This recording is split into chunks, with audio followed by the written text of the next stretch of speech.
Sí, buenas tardes. Buenas tardes y bienvenidos a Centro Médico Tecnon. Hoy presentamos una jornada sobre el déficit de la hormona de crecimiento, el diagnóstico precoz y su tratamiento. La verdad es que cuando me tocaba presentar esta jornada me daba cuenta... ¿Está Vicens ahí? ¿Bien? Vale. Me da cuenta, digo, los padres cada vez estamos más preocupados con el crecimiento de nuestros hijos, y me siento como madre, ¿no? En este sentido, la verdad es que es constante en la sociedad cómo te demanda, cómo todos queremos que nuestros hijos sean muy altos. Y desde el inicio, ¿no? Muchos padres os consultan a los pediatras y a los especialistas en endocrino como, bueno, ¿qué se puede hacer pues para mejorar esto? Y hay muchas consultas cada vez más frecuentes sobre este tema. Yo creo que la puesta al día de los tratamientos y cómo evoluciona es muy interesante y, bueno, y vamos a pasar una tarde, yo creo que seguro muy buena y muy gratificante. Quería dar las gracias a los organizadores, a la doctora Pech, a los ponentes y a Pfizer por darnos la oportunidad de la confianza en nuestro centro y con el apoyo a nuestros médicos y a nuestros especialistas. Bueno, sin más, vamos a empezar la sesión. Empezaré presentando la primera ponente, que es la doctora Amparo Rodríguez Sánchez, que está conectada desde Madrid, pertenece al Servicio de Endocrinología Pediátrica del Hospital Gregorio Marañón de Madrid, y creo que la tenemos online ya. No sé si la veis en pantalla, doctora. No sé si me oye, doctora Rodríguez. Hola, buenas tardes. Yo os oigo perfectamente. ¿Y a mí? Perfectamente. Cuando quiera le doy paso y muchas gracias por la sesión. Vosotros. Gracias a vosotros. Mira, lo primero quiero dar las gracias a los organizadores y a Laboratorios Pfizer por haberme invitado a participar en estas jornadas. Yo voy a comentar algunos aspectos de los niños nacidos pequeños para su edad gestacional. A ver si podemos pasar la siguiente. Sí, la definición de niño PEG es un concepto eminentemente pediátrico y estático. Definimos al niño PEG como aquel que nace con una talla, con una longitud, debemos decir mejor que talla, y un peso inferior o igual a 2 desviaciones estándar para su edad gestacional. ¿Esto qué implica? Lo primero, conocer la edad gestacional, que no siempre es fácil, conocer exactamente la edad gestacional, tantas semanas, tantos días.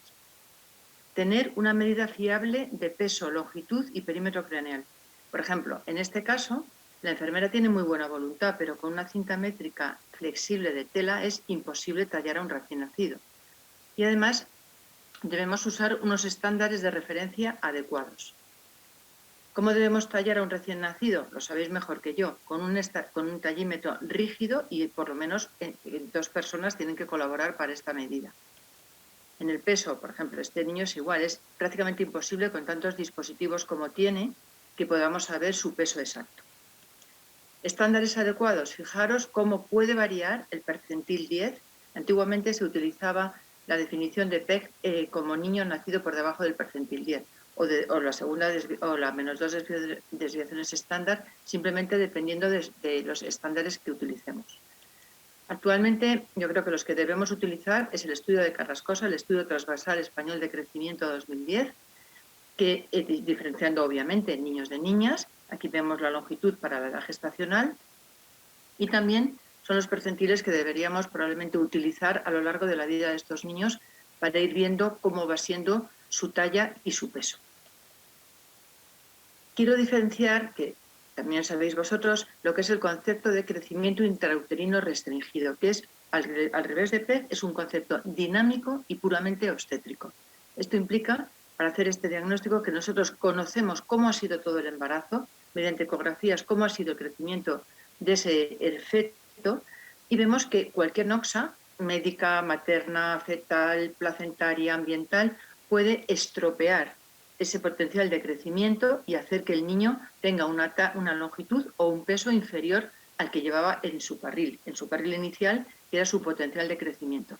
¿Qué pasa? Que no todos los crecimientos intrauterinos restringidos van a ser pequeños para la edad gestacional. Por ejemplo, Si venía de un percentil 90, puede tener un grave deterioro de su longitud, pero nacer en un percentil 25, que no llega a ser un diagnóstico de pequeño para la edad gestacional. Es decir, algo que sí que ha dañado al feto puede no desembocar en un pequeño para la edad gestacional.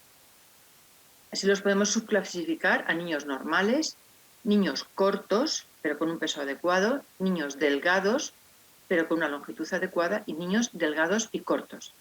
Los niños cortos muchas veces son niños muy patológicos o muy sindrómicos, pero también pueden reflejar simplemente que son de una raza o de una familia especialmente pequeña. Los niños delgados, y sobre todo los delgados y cortos, son los que más patología endocrinológica van a presentar. Es tan importante saber que nosotros empezamos a trabajar con un niño PEG que en el documento de salud infantil, esta casilla, que a veces no la rellenamos, peso, longitud y en la casilla anterior, edad gestacional, debe rellenarse siempre. Y yo aconsejaría marcar con un tic, ojo, niño PEG, para que desde que nace nosotros sepamos cómo nos tenemos que ir fijando en algunas patologías que pueden presentar estos niños o algunas alteraciones. Tanto es así que la Sociedad de Endocrinología Pediátrica ha hecho una guía práctica para toda la gente que trabaja con recién nacidos, en la que tiene un índice que es utilísimo y que es casi el que nosotros vamos a seguir. Vamos a hablar de la talla baja, de la pubertad y del riesgo metabólico.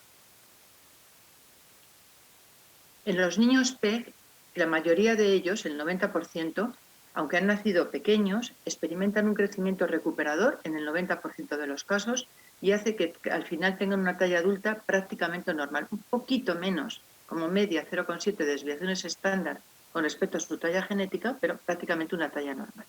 Sin embargo, hay un 10% que no hace este catch-up, que no experimenta ese crecimiento recuperador y van a tener en talla adulta una talla mucho más baja que su potencial genético, entre aproximadamente 2 desviaciones estándar por debajo. Son niños que todos conocemos, comen fatal, sobre todo en los primeros años de vida, están muy delgadillos, tienen una aceleración de edad ósea hacia los 8 o 10 años de edad, hacen una pubertad, no es una pubertad precoz, pero sí pronto. Muchos de ellos tienen cocientes intelectuales límites y están diagnosticados de hiperactividad. Como todo niño bajo, no porque sea un niño PEG ya no le vamos a estudiar. Todo niño bajo, da igual que sea PEG o no, lo tenemos que estudiar cuando es bajo buscando patologías específicas causantes de talla baja. Los podríamos diferenciar en proporcionados, niños con distintos síndromes, cromosomopatías, infecciones, teratógenos, enfermedades sistémicas crónicas o endocrinopatías, por ejemplo, hipotiroidismo o defecto de hormona de crecimiento. O patología específica porque hace que el niño tenga una talla baja desproporcionado, que sería el amplio grupo de las displasias óseas. Pues bien, característicamente el niño PEG, que no recupera la talla, tiene una talla baja inespecífica. Llegamos a este diagnóstico porque hemos excluido todas las causas específicas que hacen que el niño tenga una talla baja proporcionada o desproporcionada. Es un diagnóstico de exclusión. ¿Por qué aparece esta talla baja en los niños PEG? Pues no lo sabemos. Es un fenómeno multifactorial, no es bien conocido. Los niveles basales antes de iniciar cualquier tratamiento de IGF-1, IGF-3 u hormona de crecimiento no permiten predecir la respuesta al tratamiento. Se han descrito múltiples alteraciones del eje somatotropo, se ha descrito una probable insensibilidad parcial a IGF-1, a hormona de crecimiento, quizá haya polimorfismos y mutaciones en el eje hormona de crecimiento, factores periféricos de crecimiento, pero no sabemos con exactitud por qué ese niño es pequeño para la edad gestacional, nació pequeño para la edad gestacional y no ha recuperado la talla. El tratamiento con hormona de crecimiento recombinante humana en estos niños se viene haciendo desde hace prácticamente 20 años, tanto en Estados Unidos como en Europa, y por supuesto también está consensuado en España. ¿Qué pasa? Que es distinto a cómo tratamos en Europa a estos niños a cómo se trata en Estados Unidos. Nosotros somos mucho más restrictivos.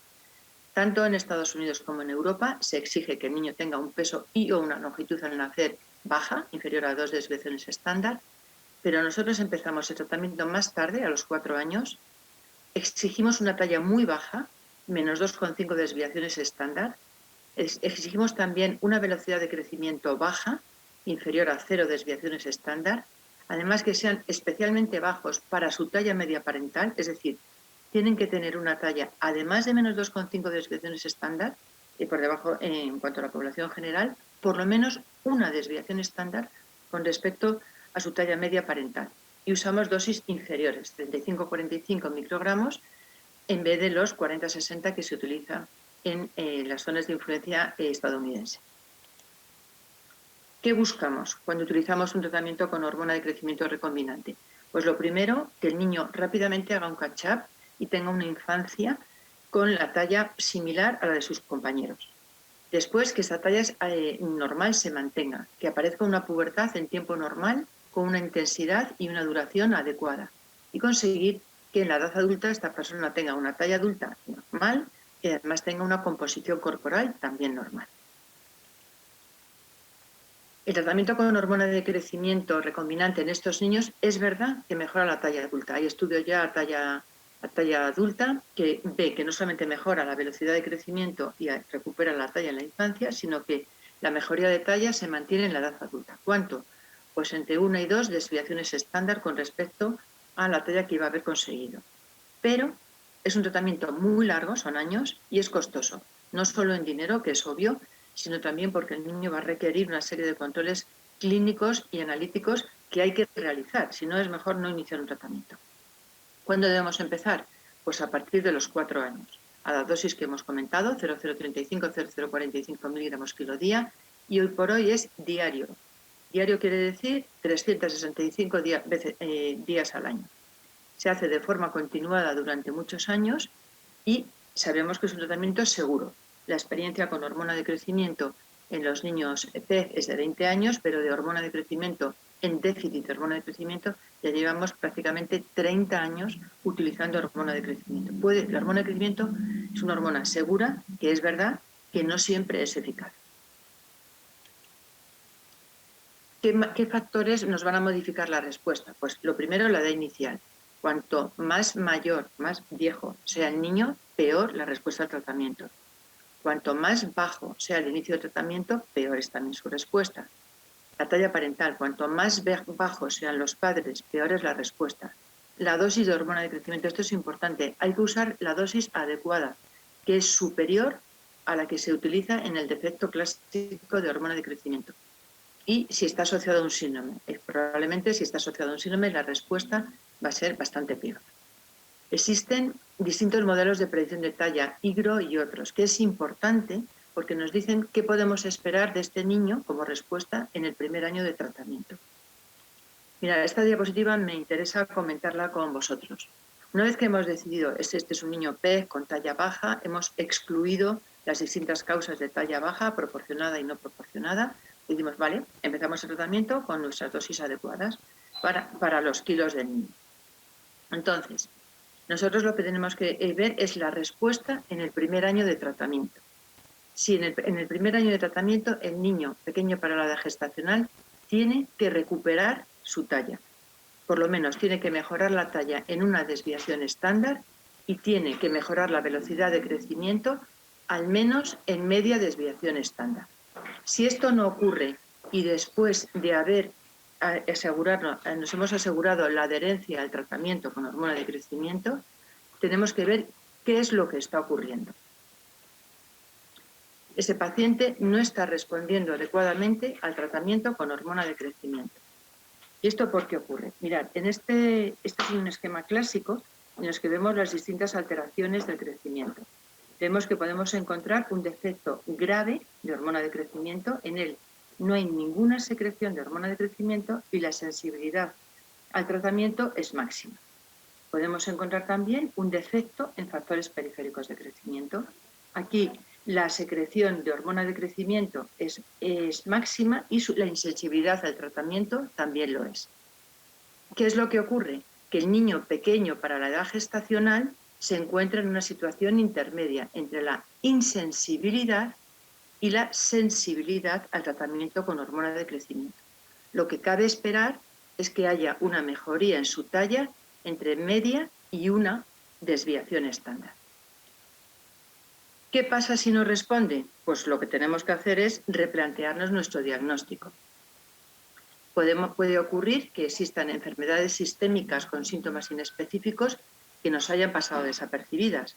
Por ejemplo, una infección crónica, por ejemplo, la enfermedad inflamatoria intestinal o algunos tipos de enfermedad celíaca. Otra situación que puede ocurrir es que no hayamos diagnosticado una displasia ósea. El 20% de los niños pequeños para la edad gestacional y también en talla baja idiopática presentan una displasia ósea, aunque sean formas menores. Este porcentaje aumenta si su talla familiar se encuentra por debajo de -2 desviaciones estándar. Pensemos que no solamente es si la talla familiar es así, sino si también a veces se nos plantea el caso de uno de los dos progenitores muy alto y el otro es especialmente bajo. En estos casos, aunque la formulita que hacemos todos para calcular la talla familiar sea más o menos normal, si hay uno de los progenitores especialmente bajo, debemos pensar también en una displasia ósea. Todos diagnosticamos una acondroplasia cuando entra por la puerta, pero formas sutiles de hipocondroplasia y discontrosteosis, por ejemplo, como es lo que tiene esta chica, se nos pueden pasar desapercibidas. Asociación a síndromes. Algunos síndromes de Silver-Russell, luego si queréis comentamos algunos aspectos más, pero en general, cuando estamos hablando de un niño pequeño para la edad gestacional que tiene un síndrome malformativo, es poco probable que funcione bien la hormona de crecimiento. Generalmente tenemos poca experiencia, hay pocos niños tratados, no sabemos si va a ser eficaz y es muy importante diagnosticar el síndrome malformativo, porque en algunos incluso puede estar contraindicada. Por ejemplo, en el síndrome de Bloom o en el síndrome de Fanconi no se debe utilizar hormona de crecimiento por su predisposición a tumores. Síndrome alcohólico fetal. Yo creo que cada vez vemos más niños diagnosticados de síndrome alcohólico fetal, sobre todo estos niños que vienen de adopción de países del este, muchos que son pequeños para la edad gestacional, pues según van siendo más mayorcitos nos damos cuenta que tienen todo el fenotipo de un síndrome alcohólico fetal. En general, saber que la hormona de crecimiento en estos niños no funciona muy bien, pero para nuestra seguridad, saber que sí podemos utilizarla asociado a metilfenidato, que sabéis que muchos de estos niños tienen déficit de atención e hiperactividad y están medicados con metilfenidato. En cuanto a la pubertad, existe un gradiente entre la pubertad normal, y la pubertad precoz, siempre patológica. Y nos podemos encontrar la pubertad adelantada como una variante de la normalidad cuando es una pubertad adelantada y lenta, y la pubertad adelantada rápidamente progresiva, que casi la podíamos asociar a una variante menor de una pubertad precoz. Bueno, pues los niños PEC, sobre todo las niñas, tienen muchas veces una pubertad adelantada. Empiezan en el límite inferior a lo normal, hacia los 8 o 9 años. El problema que hay es que muchas veces es rápidamente progresiva. Llamamos rápidamente progresiva cuando cambia de estadio de Tanner en menos de 3-6 meses. Entonces, ¿qué conlleva esto? Pues que acelera mucho la maduración ósea y esto conlleva una predicción de talla adulta que se ensombrece notoriamente. Sobre todo, esto ocurre en las niñas PEC que no han tenido catch-up en los primeros años. ¿Se debe tratar? Bueno, por problemas psicológicos, yo creo que en el año 2022 muy pocas niñas PEC con una pubertad adelantada, el motivo de tratamiento debe ser un problema psicológico. La mayoría de ellas están más que preparadas para saber qué es la pubertad y qué es lo que les va a ocurrir. Tenía que ser una niña con un carácter especialmente infantil como para que esto fuera un motivo de tratamiento de su pubertad, de frenar su pubertad.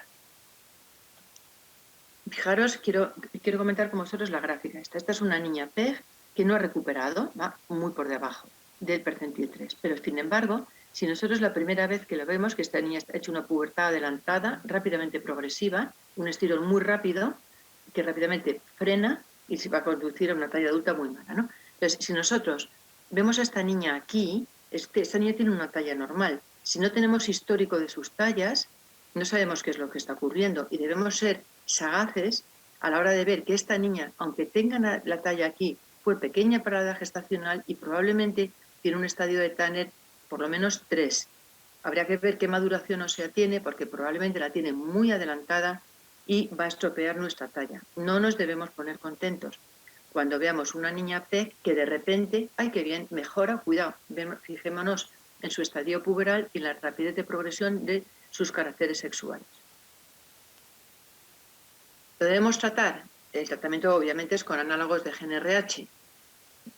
Ya os he comentado que por problemas psicológicos rara vez. Ahora, sí empeora mucho el pronóstico de talla. Entonces, la asociación de análogos de GnRH con hormona de crecimiento recombinante puede ser una buena opción terapéutica para estas niñas.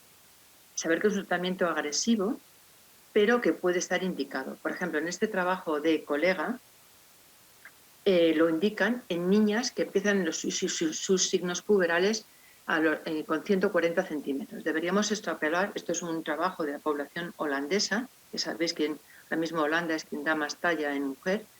Entonces, deberíamos extrapolar, no esperar a que tengan caracteres sexuales en 140, sino que si una niña empieza en 130, 135 centímetros a tener, una niña PEG empieza a tener desarrollo puberal, quizá deberíamos hacer un estudio y en algunas de ellas estaría indicado la asociación análogos GnRH hormona de crecimiento. ¿Qué resultados se obtienen? Pues son muy variables. Y para algunos trabajos a talla adulta mejora solo en 4 o 5 centímetros, para otros trabajos a talla adulta mejoran en 8 o 9 centímetros. En cuanto a las consecuencias metabólicas de los niños nacidos pequeños para la edad gestacional, se saben desde el siglo pasado. Sabemos que estos niños, los niños que nacen pequeños para su edad gestacional, de mayores asocian con mayor frecuencia isquemia coronaria. El síndrome metabólico se caracteriza por resistencia insulínica, hiperinsulinemia, anomalías en el metabolismo de la glucosa, dislipemia, hipertensión arterial y obesidad. Bueno, pues el riesgo de síndrome metabólico es mucho más alto en los niños pequeños para la edad gestacional que para los niños normales. La resistencia insulínica es precoz, se asocia muchas veces a anomalías en el metabolismo de la glucosa y ocurre sobre todo en los niños PEG que recuperan más rápido el peso. Hay evidencia de que los niños PEG de mayores van a tener con mayor frecuencia diabetes mellitus tipo 2, mala tolerancia a la glucosa y dislipemia. No hay evidencia de que tengan mayor tasa de hipertensión arterial sistólica en la infancia ni de hipertensión en la adolescencia. Sí hay evidencia de que haya mayor tasa de obesidad en el adulto, de enfermedad coronaria y de accidente cerebrovascular.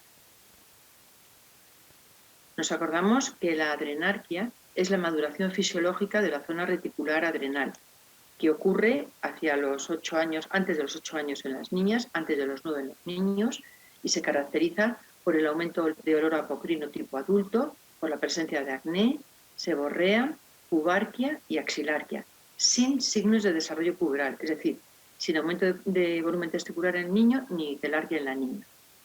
Es característico que no podemos demostrar el aumento de andrógenos. ¿Cuál es el problema de la adrenarquia precoz? Que puede ser el primer estadio de distintas endocrinopatías, como por ejemplo pues una forma tardía de efecto de la 21-hidroxilasa o incluso un tumor suprarrenal, y sobre todo que es muy fácil que desarrolle después una pubertad precoz o adelantada rápidamente progresiva. También se ha visto que estas niñas tienen con mayor frecuencia síndrome de ovario poliquístico y también asocian tanto a los niños como a las niñas que han tenido adrenarquia precoz síndrome metabólico. Desde el punto de vista fisiopatológico es muy interesante y hay muchos trabajos que así lo aseguran, que los niños, sobre todo las niñas con bajo peso en nacimiento que realizan un catch-up rápido de peso, muchas de ellas presentan adrenarquia precoz y de mayores síndrome de ovario poliquístico y síndrome metabólico. Pero esto no es inexorable. Aunque algunos trabajos así nos lo indican, no hay una evidencia de 100% de si naces con bajo peso y tienes adrenarquia precoz, obligatoriamente vas a tener un síndrome de ovario poliquístico y un síndrome metabólico. Pero sí, si uno de nuestros pacientes, sobre todo niña, presenta peso bajo al nacer, un PEG, ha ganado peso muy rápidamente y tiene adrenarquia precoz, debemos vigilar su pubertad y vigilar si aparece o no ovario poliquístico o síndrome metabólico. ¿Cómo podemos prevenirlo? Mejor que tratarlo. Pues sobre todo fomentando la lactancia natural. Los niños PEG, bueno, en todos los niños, pero en los niños PEG se debe fomentar que al menos, lo ideal sería un año, pero por lo menos 6 meses de lactancia natural.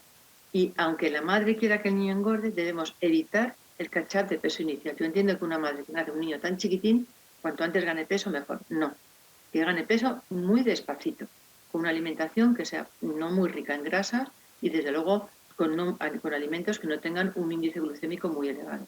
Y por supuesto fomentar el ejercicio físico. O sea, no queremos que hagan una obesidad o un rebote de antiobesidad temprano. Utilización de metformina, desde luego sí, si hay resistencia insulínica, e incluso se propugna utilizar metformina en niñas con pubarquia precoz y ganancia de peso muy rápida. La utilización de hormona de crecimiento yo creo que debe utilizarse si hay talla baja, aunque algunos estudios lo utilizan también por sus beneficios desde el punto de vista metabólico. En resumen, es importante evaluar bien auxológicamente al recién nacido. Los niños PEG son un grupo heterogéneo y están caracterizados por una antropometría neonatal insuficiente para su edad gestacional. Deben ser controlados para verificar su crecimiento recuperador. En los que no lo realicen, ese crecimiento se deben, lo primero, excluir las distintas patologías causantes de talla baja. El tratamiento con hormona de crecimiento puede ser eficaz en los niños PEG que no recuperan su talla espontáneamente. Si no presentan crecimiento espontáneo recuperador, se deben tomar o no las decisiones terapéuticas, se debe consensuar, pero a partir de los 4 años, no hay que esperar a la pubertad. Y por último, los niños PEG presentan alteraciones metabólicas y endocrinas que se deben prevenir y en ocasiones tratar. No sabemos con exactitud qué relevancia pueden tener en la edad adulta. Muchas gracias.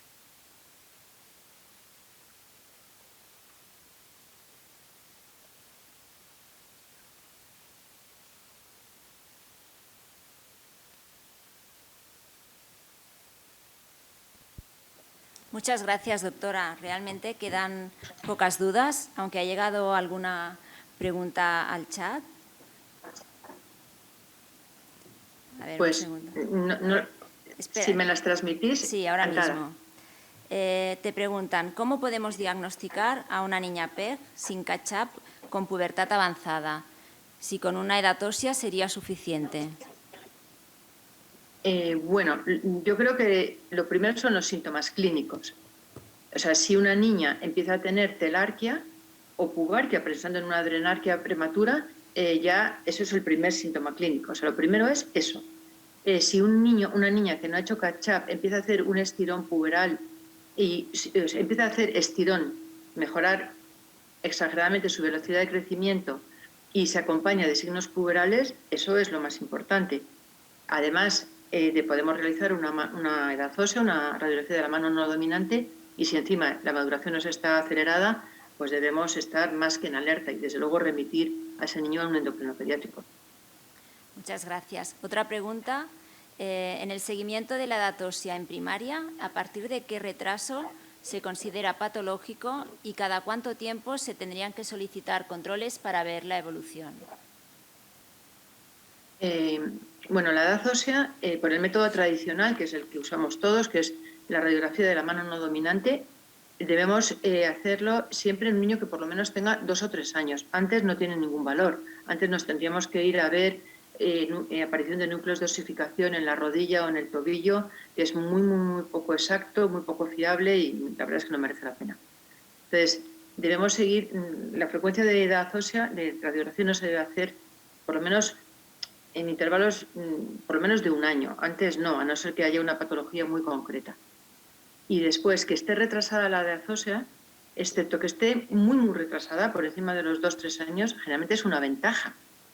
Que un niño tenga los huesos más jóvenes de lo que es él, en cuanto a su talla, es una ventaja, que tiene más tiempo para crecer.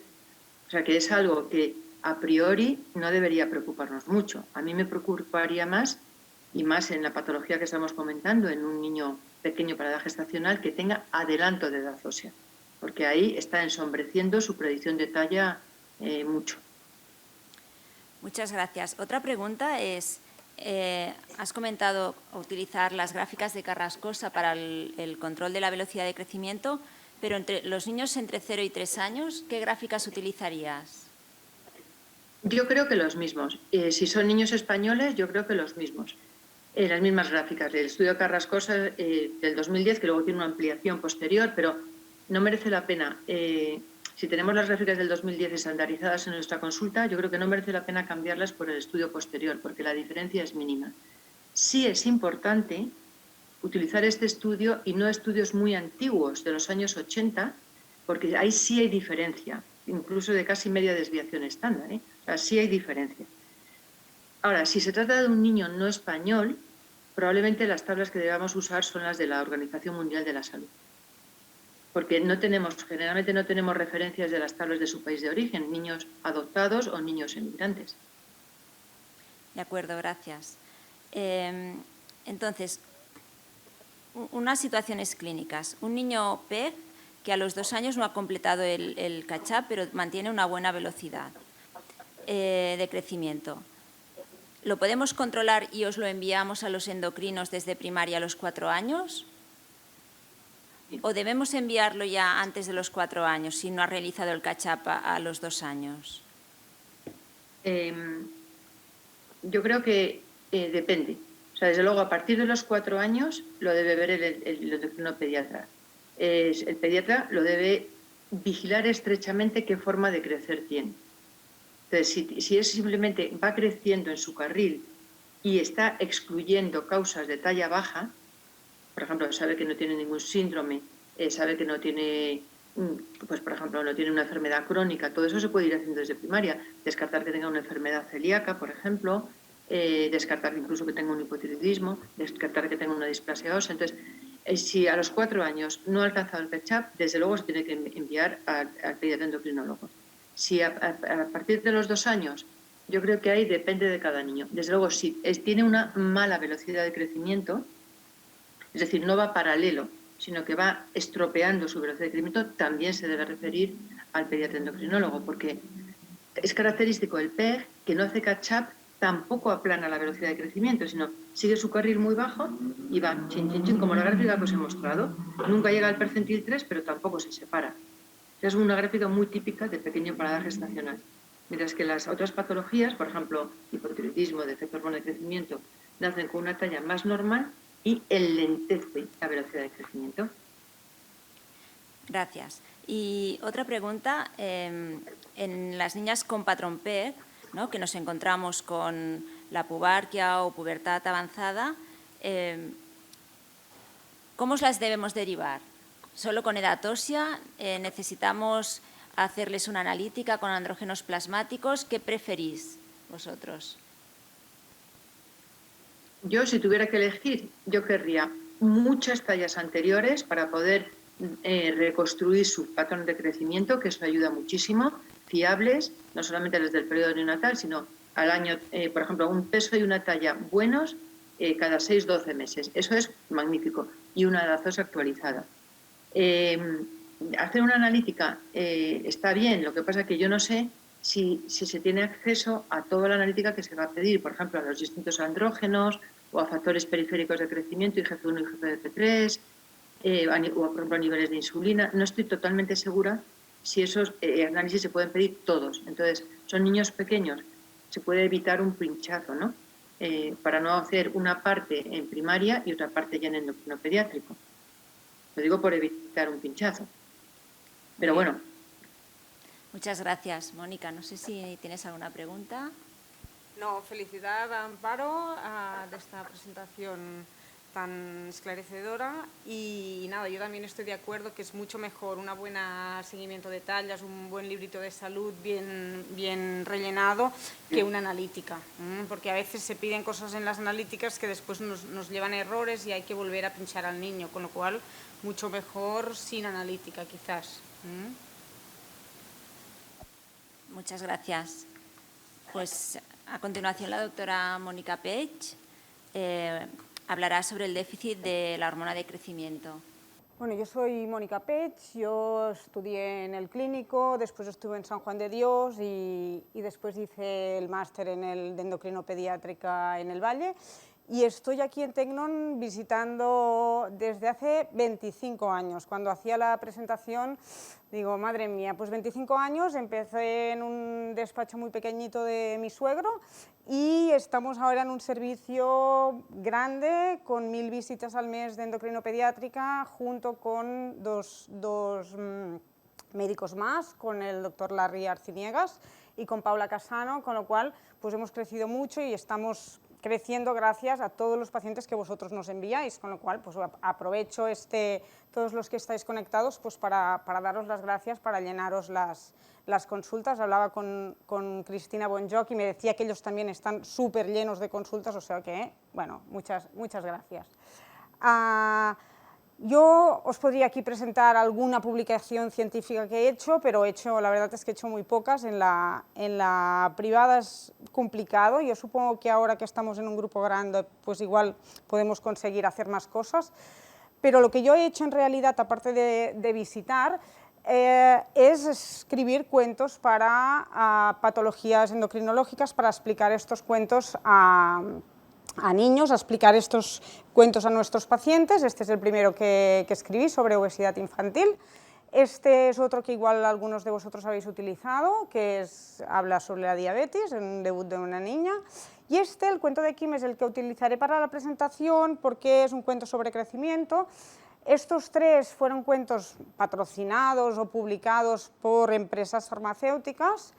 Y después he hecho 3 más, que estos igual los conocéis porque son cuentos pues, que se les venden en librerías, que es un cuento sobre pubertad de las niñas y de los niños, y finalmente reeditamos el primero sobre obesidad, que es este último. Estos 3 últimos, los primeros los podéis encontrar en la página web, los podéis bajar en un PDF, los podéis utilizar porque los derechos pues, son míos, y estos últimos se pueden utilizar para pacientes porque están en todas las bibliotecas, están en más de 10 idiomas y los niños los pueden encontrar en los coles también, o sea que bueno, os animo a que si queréis pues, divulgarlos, pues yo estaré encantada de que se utilicen. Gracias, no me olvido de dar las gracias a Pfizer para encargarme esta charla a mí, y la he dividido en 4 partes.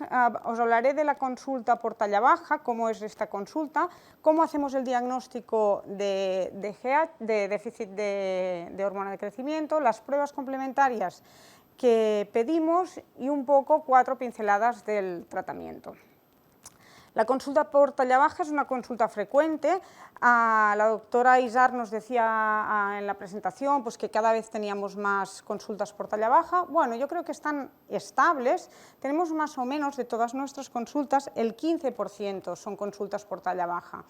Lo que pasa que en los pediatras de primaria muchas veces viene el niño por otras cosas y aparte se quejan de que no creces, como una masa más. En nuestro caso, pues un 15% más o menos se nos quejan de la talla. Y cuando vienen, llegan al endocrino pediátrico, que ya les ha derivado su pediatra, vienen con mucha prisa, con muchas ganas de que vayamos a solucionar este problema rápido. Y ya veréis que esta consulta es de todo menos rápida, porque necesitamos un tiempo. Con lo cual, a veces son consultas pues, que tienes que luchar un poco con la prisa de los padres. ¿Por qué tienen prisa los padres? Pues los padres tienen prisa porque los niños bajitos pues, se meten con ellos, pueden llegar a hacerles bullying o simplemente se meten con ellos, y muchas veces, sobre todo los chicos más que las chicas, pues tienen la autoestima más bajita, porque la parte de la altura pues parece que en un chico pues tiene un poco más de importancia. Todo esto, igual con el tiempo, va a ir cambiando, pero de momento pues nosotros tenemos unas poblaciones muy iguales y cuando en el cole hay uno más bajito, pues bueno, es la diana de comentarios. Y esto es una de las cosas que tenemos que vigilar en el paciente que vamos a seguir durante tiempo. El bufón está puesto aquí porque, aparte de que le pueden llamar duende o algún tipo de mote así, son niños que a veces se llegan a portar mal en el cole, son el típico gracioso del cole, porque como no es el más alto ni el más fuerte, pues se hace pues, el más gracioso. Y son niños que acaban con peor rendimiento escolar por el hecho de ser pues, el gracioso. Con lo cual, pues bueno, esto lo tenemos que tener presente cuando estamos viendo un niño pequeñito. Como nos decía la doctora Rodríguez, pues es muy importante medirlo bien, porque el error de medida pues va a poder ser pues, hacer un falso diagnóstico. Por lo tanto, es muy importante medirle bien, esto es un estadiómetro, si no, con un tallímetro rígido lo podemos medir bien, y medirlo cada 6 meses. Tampoco podemos medirlo, a veces lo medimos en 3 meses de diferencia y nos da la sensación que no ha crecido nada. Las tallas las tenemos que mirar de 6 meses en 6 meses. Lo ideal también es que lo mida siempre la misma persona. Si hay una enfermera que nos mide los niños, pues que sea siempre la misma y con la misma técnica. Las gráficas que nosotros utilizamos, pues como ha dicho la doctora Rodríguez, son las mismas, las de la población de referencia, y es el estudio este longitudinal, que lo encontráis en las redes, hay incluso una app que funciona muy bien. Bueno, todos podéis utilizar estas gráficas. Y lo que decíamos, que los periodos de medición deberían ser al menos de 6 meses en 6 meses. Lo que pasa es que cuando los niños van al pediatra y hace 3 meses que han ido y van al pediatra porque tienen una otitis, si no lo mides, pues la mamá se queja de que no lo has medido, con lo cual a veces lo mides y crece poco. Entonces, crece poco o está idéntico. Entonces, bueno, esto de medirlo cada 6 meses está muy bien en la teoría, pero a veces te ves en la obligación de tenerlo que medir antes. También es importante pesarlo. Es importante pesarlo porque en el crecimiento de un niño veremos que tiene importante el peso, con lo cual pesarlo y colocarlo en una gráfica de IMC y saber qué IMC tiene ese niño. Explorar al niño desnudo, mirarle el cuello, mirarle las proporciones para descubrir pues, todos estos síndromes que nos pueden pasar, a ver el tipo de carga que tiene. Ahora les quitamos la mascarilla a todos, súper importante, ver si tiene distensión abdominal para sospechar, por ejemplo, una celiaquía, preguntar por el sueño de este niño, si es roncador, si tiene antecedentes familiares de talla baja, las pubertades de los padres. Es una consulta que es muy importante, la primera visita, pues tener recogidos todos los antecedentes. ¿Cómo es el crecimiento de un niño normal? Bueno, este es un modelo clásico y nos dice que en la curva de crecimiento humana tiene un aspecto sigmoide que tiene 3 componentes. Tiene un primer componente, que es el que nos ha hablado la doctora Rodríguez, que tiene un poco a ver con la medida del útero de la mamá y si la mamá pues, ha sido una fumadora o ha tenido un embarazo tranquilo. Esto sería el ejemplo de la típica chica gitana, joven, bajita, que hace un niño hermoso y grande. Pues esto depende de cómo estaba de bien el niño dentro del útero de la mamá. A partir de los 2-3 años pasamos a la etapa prepuberal, donde habrá un crecimiento más estable y que aquí sí que ya nos dependerá más de la hormona de crecimiento. Tenemos el típico momento de los 2 a los 3 años, cuando encima pasamos de medir tumbados, de medir longitud, a medir de pie, que muchos niños parece que no crecen nada prácticamente, ¿vale? Entonces, es un momento que muchos niños cogen su carril de crecimiento y se ponen, el niño de la gitanita que nació muy grande, se nos pone en su carril porque tiene unos padres bajitos y va a seguir por este carril. También es en este momento que pasan los niños de los que van a ser maduradores tardíos, los que van a hacer una pubertad tardía, en este momento es donde se van a meter en su carril. Con lo cual, de los 2 a los 3 años, aunque a no ser que sea una cosa muy exagerada, lo mejor es esperar a ver hacia dónde va este chico. Y finalmente el estirón puberal, donde va a tener importancia la hormona de crecimiento, pero sobre todo las hormonas sexuales, los esteroides sexuales, que son los que van a hacer el estirón puberal y los que nos van a cerrar los cartílagos de crecimiento. Esta gráfica, que es también del estudio transversal, es una gráfica que nos sirve mucho para explicar a los papás pues, que el primer año de vida se crece mucho. Es una gráfica de velocidad de crecimiento, primer año de vida se crece mucho y después cada año se va creciendo un poco menos. Con lo cual podemos tener un niño pues, que a los 4 años esté creciendo como unos 7 centímetros y que a los 12 esté creciendo 3 centímetros año y sea normal. Y también hay que tener en cuenta que en un año no se crece igual la primera parte del año y la segunda parte del año. A veces los niños dan un poquitín de estirón, con lo cual tenemos que hacer un poco la media de todo el año. Muchas veces los niños estos que están aquí creciendo 3 centímetros al año y son normales, justo antes de la pubertad, pues en este momento, si tú los mides con 6 meses de diferencia, igual han hecho 1 centímetro de una visita a la otra, ¿eh? Con lo cual siempre tenemos que, hasta hacer el diagnóstico, esperar, porque hay edades, en este momento es cuando en los chicos crece el testículo, en este momento sería normal crecer muy poquito, hacer un parón de crecimiento. Cuando se crece muy poco, realmente se para el crecimiento, es cuando debemos sospechar un tumor hipofisario. Esto sí que serían síntomas de alarma, cuando se crece 0, pero crecer 3 prepuberalmente puede ser normal. Estamos todos de acuerdo que no es lo mismo Kim, que está igual de bajito que Pancho, porque tiene unos padres distintos y es normal pues que es la importancia de saber de dónde viene este niño. Pues tenemos la fórmula clásica de la talla media parental y de la talla diana.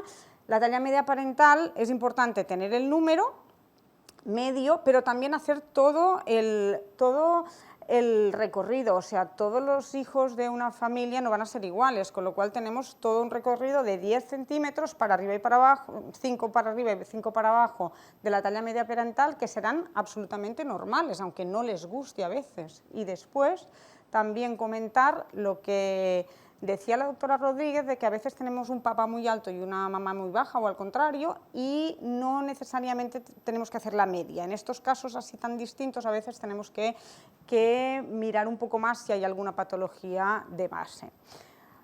Radiografía de la mano de la muñeca no dominante, esto lo hacemos siempre los endocrinólogos por saber a ver dónde estaremos. Aquí vamos a descubrir los maduradores tardíos, vamos a poder hacer un pronóstico de talla adulta y aquí un primer dato, que si nos sale muy retrasada, que sería más de 2 años, la edad ósea, tenemos una primera sospecha de déficit de hormona de crecimiento. Puede ser un niño que vaya a crecer muy retrasado o un niño que tenga un déficit de hormona de crecimiento. Y aquí nos tiene que saltar una primera alarma. El diagnóstico de déficit de hormona de crecimiento lo vamos a hacer con un niño de talla baja, inferior a 2 o más desviaciones estándar de la media por edad y sexo, con gráficas de población de referencia, y después que crezca mal, o sea, que sea bajito y que crezca mal. Necesitamos las dos cosas. Lo vamos a comparar con la talla diana y la velocidad de crecimiento tiene que ser de menos una desviación estándar durante 2 años, en principio. Esto es lo que nos dicen en todas las pautas. 2 años en todos los protocolos. 2 años para una familia es muchísimo, pero debemos asegurarnos de tener un buen diagnóstico, con lo cual siempre que nos mandáis un niño porque crece poco, pues seguramente no vamos a llegar a ningún diagnóstico hasta 2 años después. También a veces podemos tener niños de familias altas que tengan un déficit de hormona de crecimiento y entonces tendremos una predicción de talla adulta que estará dentro de la normalidad, pero será bajito por su talla diana. Eso también tenemos que tenerlo en cuenta. Pruebas complementarias. Bueno, vemos que si es un déficit de hormona de crecimiento, pues miramos la hormona de crecimiento y si la tiene baja, se la ponemos y ya está, ¿no? Pues bueno, pues no es tan fácil. La secreción de hormona de crecimiento, como todos sabéis, es pulsátil, es nocturna más bien, y tenemos la IGF-1 y la IGF-BP3, que son un poco más estables, con lo cual nos dan un poco más de idea en la analítica basal para saber dónde tenemos la hormona de crecimiento de este niño. Tenemos una buena correlación del AGH, pero tenemos que vigilar porque en niños muy pequeños no es valorable, y después también que si tenemos niños flacos vamos a tener IGF-1 bajas, con lo cual Si nosotros hacemos una analítica y tenemos una IGF-1 baja, que nos sale baja en un niño flaco, pues le tendremos que poner en duda. Y después también nos baja la IGF-1, el hipotiroidismo, la resistencia a la GH, el fallo renal, la insuficiencia renal y los niños neoplásicos. ¿De qué nos podemos fiar? Bueno, si tenemos una IGF-1 baja y una IGF-1 normal, o por encima de 0 desviaciones estándar, será muy improbable tener un déficit de hormona de crecimiento. Si la tenemos baja, podemos pensarnos en un test de estímulo. Y si las tenemos muy bajas, tendremos un déficit bastante más probable. Con lo cual, algo nos están ayudando aquí en la analítica esta basal. ¿Qué le pediríamos a un niño para un estudio de crecimiento? Pues bueno, le pediríamos un hemograma y una glicemia, le pediríamos un perfil hepático, un perfil renal, una PCR y una velocidad, un perfil tiroideo. Descartaríamos celiaquía, que esto encontramos muchos celíacos en estudios de crecimiento. Si es un niño prepuberal, podríamos pedir LH-FSH para saber dónde estamos, IGF-1, IGF-BP3, y en las niñas podríamos aprovechar, por esto decíamos un poco que a veces, si lo pedimos desde primaria, a veces no tenemos que volver a sacar sangre, por ejemplo, porque no tenemos el cariotipo. Pues bueno, a veces pues podemos esperar y pedimos un cariotipo en sangre periférica. También hay muchos embrazos ahora que ya tenemos cariotipo al nacimiento, con lo cual ya tenemos muchas cosas, ya tenemos un Turner, sobre todo esto pensando en Turner en las niñas, ya tenemos un Turner descartado. Los test de estímulos. Los test de estímulos son pruebas que miran la hormona de crecimiento, como no la podemos mirar basal, pues la miramos estimulada, y son pruebas que nos miran pues la GH, forzando su secreción con distintos estímulos. La prueba ideal sería una prueba que la pudiéramos reproducir, que tuviera un perfil de seguridad alto, pero no la tenemos esta prueba. Las pruebas estas no tenemos aún la prueba ideal. Las pruebas estas son todas molestas, son pruebas que no están exentas de riesgos y algunos graves. Los cortes son un poco arbitrarios. En los congresos de endocrino pues siempre se cambian los valores porque no acabamos de encontrar pues el corte que nos diga que seguro que hay un déficit. El mismo paciente, si le hacemos distintas pruebas, nos salen resultados distintos. Tenemos pocas curvas de normalidad en pacientes que crecen bien, porque no tenemos controles, tenemos pocos controles. Hay métodos muy distintos y hay variabilidad en los laboratorios de mirar la GH. Está influenciada por otros factores, como por ejemplo el peso, y generalmente son pruebas caras porque las tenemos que hacer en hospital de día casi siempre. Con lo cual, son unas pruebas que cuando pedimos un test de estímulo tenemos que estar muy seguros que lo que estamos buscando. Tenemos el test de generación, poniendo primero hormona de crecimiento y después mirando cómo responde la IGF-1, y este test también es un test incómodo, que como pinchan los padres en casa, pues tampoco está seguro que haya entrado bien la GH, y está bastante en entredicho. Es una prueba que tampoco nos soluciona mucho. ¿Cuándo vamos a hacer estudios genéticos? Pues cuando veamos un niño pequeñito y que tenga otras cosas. No hace falta hacer estudios genéticos en niños que sean simplemente pequeños. Estos serían los momentos para hacer, pero sobre todo en niños que veamos que sean disarmónicos y niños muy bajitos, de menos de 3 desviaciones estándar, o que le veamos alguna cosa que nos haga pensar en algún síndrome. Las pruebas de imagen. De normal, antes de indicar el tratamiento con hormona, les pedimos unas pruebas de imagen, una resonancia a nivel hipotalámico con contraste, y es una prueba que nos va a descartar también tumores en esta zona, y nos puede también diagnosticar anomalías morfológicas de cara a después, cuando pasamos a talla adulta, si le vamos a seguir dando a GH a este paciente en la edad adulta. Estos son protocolos que nos los van cambiando un poco dependiendo, ya habéis visto que en Estados Unidos y aquí estamos poniendo hormona de crecimiento en distintas dosis y con distintas condiciones. Muchas veces hacemos 2 test de estímulos porque nos lo mandan los protocolos. A veces estamos seguros que un niño tiene un déficit de hormona de crecimiento, pero le tenemos que hacer un segundo test porque dependiendo de quién va a financiar esta hormona, pues le vamos a tener que hacer dos pruebas. Y las pruebas que nos piden también son distintas, depende de quién va a financiar esta prueba. Bueno, una vez decidimos que sí, que es un niño que es bajito, que crece mal, que le hemos hecho una analítica, que hemos descartado las otras causas, le hemos hecho un test de estímulo y ha seguido bajo, decidimos que le vamos a poner hormona de crecimiento. La hormona de crecimiento la recombinante se está utilizando desde los años 80, se administra cada día y es importante el cumplimiento. Las dosis por déficit de hormonas serían entre 0,030 y 0,035 y se monitorizan también por IGF-1, pero sobre todo por la velocidad de crecimiento. A veces los padres es como, ponle más, no le subes la dosis, pues si crece bien no le subimos la dosis, porque lo que les pasa si subimos la dosis es que crecen mucho más rápido, pero también se cierran más rápido los cartílagos de crecimiento, con lo cual no quiere decir que a más dosis, más crecimiento.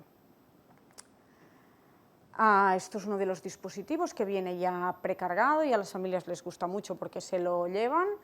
Se pone por la noche. En la mayoría de casos hay que guardarlo en la nevera. Y las indicaciones que teníamos actualmente es el déficit de GH. En el síndrome de Turner, por esto os decía tan importante tener un cariotipo, porque podemos ver chicas con síndrome de Turner y que solo les veamos la talla baja. La insuficiencia renal crónica también está dentro de la línea de tratamiento con GH, el síndrome de Prader-Willi, los PEG, que nos ha hablado la doctora Rodríguez, y en adultos con déficits estructurales. Los efectos adversos a corto plazo que vemos de forma, relativamente frecuente. Podemos ver alguna cefalea, que es dosis dependiente, el pseudotumor cerebri, que sería una cefalea pues, que no mejora, la epifisiolisis de cabeza femoral, yo no he visto ninguna en todos los años, pero también hay. Tenemos que vigilar porque un niño que tenga una escoliosis, cuando le damos hormona de crecimiento, pues por crecer pues se puede empeorar la escoliosis, pero no va a ser por la hormona de crecimiento. Y otros más raros como la pancreatitis, la ginecomastia, el aumento de lesiones, el síndrome del túnel carpiano, el edema y las artralgias. Una cosa que sí que vemos frecuentemente, a veces que sube un poco la TSH. Esto lo vemos en la clínica y de normal después se normaliza.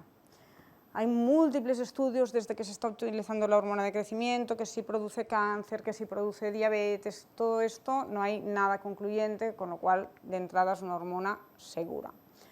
Y a modo de resumen, diríamos que la deficiencia de hormona de crecimiento es una enfermedad muy infrecuente, que si las buscamos las vamos a encontrar, pero que es infrecuente. En la mayoría de ocasiones es un déficit hormonal aislado y de causa desconocida.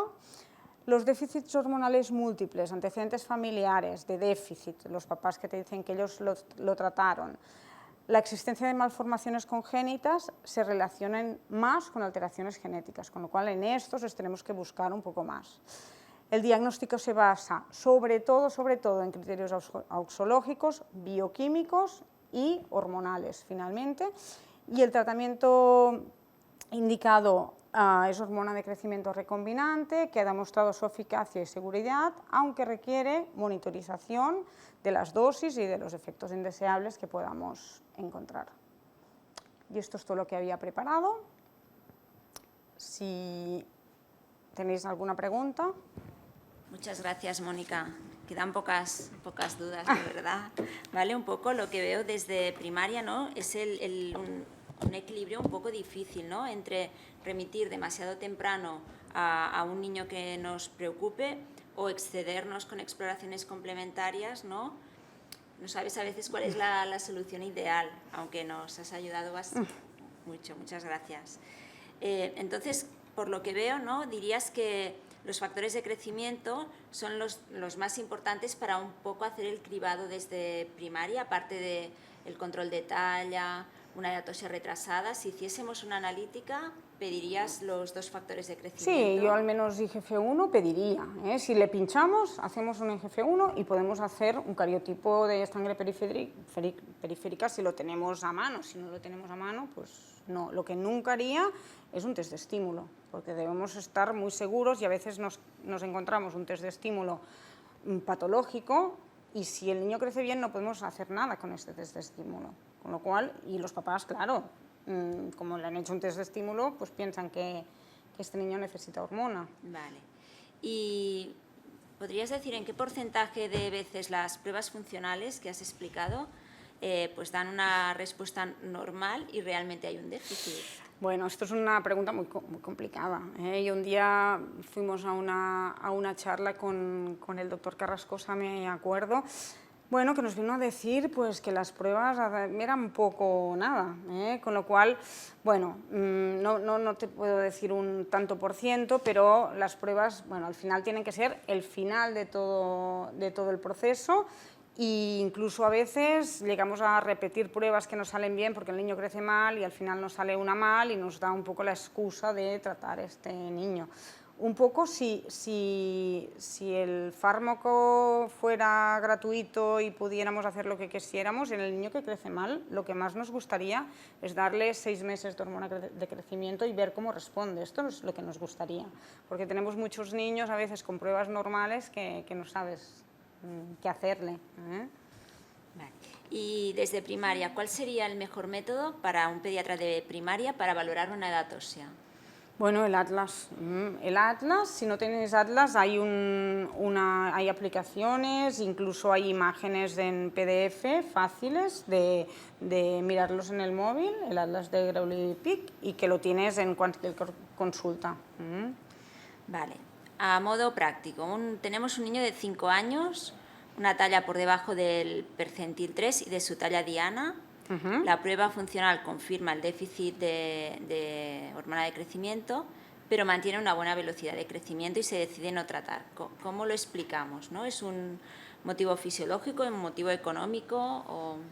Bueno, es un niño que crece bien, ¿no? Sí. Con lo cual, como crece bien, aquí ya le hemos hecho una cosa que no la teníamos que hacer. Aunque esté por debajo del percentil 3. Sí, porque crece bien, está diana. por debajo del percentil 3, pero crece bien, con lo cual no le hacemos una prueba, porque tendremos este problema. Si le hacemos una prueba es para tratarlo, ¿vale? Entonces estos niños, como las pruebas a veces tampoco son concluyentes, igual la prueba está mal, O sea, si el niño crece bien, en principio, no hacer prueba. O sea, niño bajito y que se separe de su gráfica. Vale. ¿Y todos tienen el mismo acceso al tratamiento con hormona de crecimiento? ¿O solo los que se ven en grandes hospitales? Que a veces nos da esta sensación, ¿no? Desde... Bueno, yo pienso que si estamos en un sitio más pequeño es importante saber derivar, y no derivar a todos los niños, pero los que pensamos que el niño que crece mal es un niño que cada vez está peor, con lo cual pues puedes al primeros 6 meses no verlo, pero llega un momento que lo ves, con lo cual yo creo que los déficits de hormona de crecimiento pues los acabamos viendo.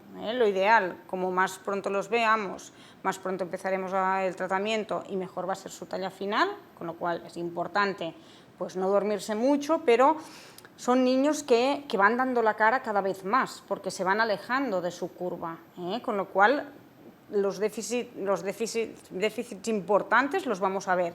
Estos déficits parciales con familias un poco altas puede ser que se nos pase alguno, pero los déficits importantes yo creo que al final, si el niño va a controles, alguien lo va a derivar, y es importante saber lo que no podemos hacer donde estemos, pues derivarlo. Vale. O sea, el niño que va creciendo bien, aunque esté por debajo de su talla diana familiar y tenga un déficit de crecimiento, no vamos a hacer nada, va a repercutir en su talla final. Bueno, tienes que tener una explicación. Si es un niño que está más bajito, pero resulta pues, que tiene una edad ósea retrasada y sabes que va a ser un madurador tardío, pues este niño sabes pues, que al final va a tener una talla buena. Este niño tampoco no hay ningún problema que una vez en la vida lo vea un endocrino y te diga, pues sí, es un madurador tardío, tranquilos, tiene un buen pronóstico de talla, pero que sí que es importante tener un motivo. Igual que es importante tener un motivo para un niño alto. Muchas veces ves niños altos en familias más bajitas y todo el mundo está contentísimo y después es el que te hace una pubertad precoz. Por lo tanto, si el niño es distinto a sus padres, hombre, como pediatras les tenemos que buscar una causa. Muy bien, muchas gracias. No sé si hay alguna pregunta en el chat. A ver. A ver. Bueno, de momento no. ¿Qué quiere decir? Sí, que va creciendo bien. Bueno, pues que crece por una línea, que va por la carretera de color rojo, que sería la media, o por la que crece por un mismo sitio. Podemos utilizar también en maduradores tardíos, podemos utilizar las gráficas de distintas maduraciones, pero esto yo creo que nos liamos un poco, que durante toda la parte esta de crecimiento lineal que hemos dicho, pues entre los 3 años y antes de la pubertad, durante este tiempo un niño tiene que crecer por un carril. Cuando se cambia de carril, para arriba, para abajo, algo pasa. Un poco en primaria tenemos miedo los pediatras, ¿no?, de las familias con sus percentilitis, ¿no? O sea, que está bien, bueno, pues... Bueno, a veces mandar una visita simplemente, y una visita se les explica y, bueno, pues si empieza con pecho antes de los 10 años, pues vuelvan, pero hacer una visita y que la parte esta del crecimiento esté como controlada, yo pienso que es bueno, y nosotros que lo podemos hacer, pues... Así porque así cada uno se encarga más de lo suyo. Muy bien, muchas gracias. No sé si hay alguna otra pregunta. Por ahora no. Aquí tenemos en el chat. En el chat. Aquí. Bueno, hemos estado conectados hasta 100 personas. Muy bien. Y bueno, iba subiendo la última vez que lo han mirado. O sea que muchas gracias a todos. Y creo que despedimos, ¿no?, la charla. Muy bien. Muchas gracias.